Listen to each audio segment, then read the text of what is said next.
પાદરામાં પ્રજાસત્તાક દિનની આન બાન શાન સાથે ઉજવણી કરવામાં આવી હતી।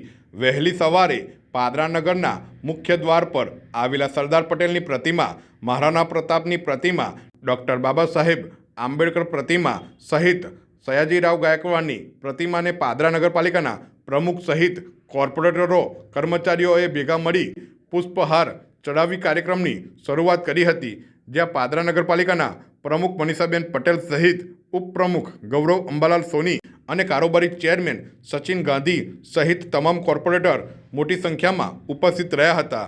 પાદરા નગરપાલિકામાં નગરપાલિકાના મહિલા પ્રમુખ મનીષાબેન પટેલના હસ્તે ધ્વજવંદન કાર્યક્રમ કરવામાં આવ્યો હતો। કાર્યક્રમમાં તમામ કોર્પોરેટરો, પાદરા નગરપાલિકાના કર્મચારીઓ સહિત તમામ લોકો મોટી સંખ્યામાં ઉપસ્થિત રહ્યા હતા। રાષ્ટ્રધ્વજને ફરકાવી સલામી આપવામાં આવી હતી અને રાષ્ટ્રગાન કરવામાં આવ્યું હતું। બીજી બાજુ પાદરા નગરપાલિકા સંચાલિત શૈક્ષણિક સંસ્થાઓમાં પણ પ્રજાસત્તાક દિનની ધામધૂમપૂર્વક ઉજવણી કરવામાં આવી હતી, જેમાં પાદરા નગરપાલિકાના સંચાલિત પીપી શ્રોફ હાઈસ્કૂલ ખાતે નગરપાલિકાના શિક્ષણ સમિતિના ચેરમેન તેજસ્વી ગોહિલના હસ્તે ધ્વજવંદન કાર્યક્રમ યોજાયો હતો, જ્યાં પાદરા નગરપાલિકાના પૂર્વ પ્રમુખ મયુરધ્વજસિંહ ઝાલા, પરેશભાઈ ગાંધી, કારોબારી ચેરમેન સચિનભાઈ ગાંધી સહિતના સદસ્યો ઉપસ્થિત રહ્યા હતા। આવેલા મહેમાનોનું શિક્ષકો દ્વારા પુષ્પગુચ્છથી સ્વાગત કરવામાં આવ્યું હતું, જ્યારે બીજી બાજુ પાદરા નગરપાલિકા સંચાલિત ચોકસી કે ગર્લ હાઈસ્કૂલમાં પાદરા નગરપાલિકાના ઉપપ્રમુખ ગૌરવ અંબાલાલ સોનીના હસ્તે ધ્વજવંદન કાર્યક્રમ કરવામાં આવ્યો હતો।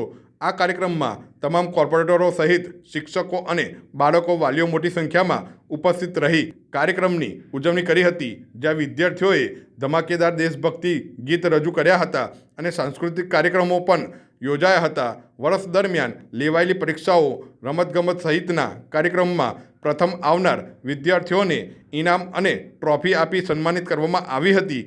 આ કાર્યક્રમમાં પાદરા નગરપાલિકાના પ્રમુખ, ઉપપ્રમુખ ગૌરવકુમાર અંબાલાલ સોની, નયનભાઈ ભાવસાર, કરિશ્માબેન આચાર્ય, દીપાલીબેન પટેલ સહિતના કોર્પોરેટરોએ ખાસ હાજરી આપી હતી। સાથે આચાર્ય, શિક્ષકો, વાલીઓ પણ મોટી સંખ્યામાં ઉપસ્થિત રહી ધ્વજવંદન કર્યું હતું। આજના 75માં પ્રજાસત્તાક દિવસે પાદરાના તમામ નગરવાસીઓ અને દેશવાસીઓને હું ખૂબ ખૂબ અભિનંદન પાઠવું છું। પ્રજાસત્તાક દિવસે આપણા ભારતીયોના જીવનમાં નવા આનંદ, ઉલ્લાસ અને નવા વિચારોનો સંચાર કરે છે।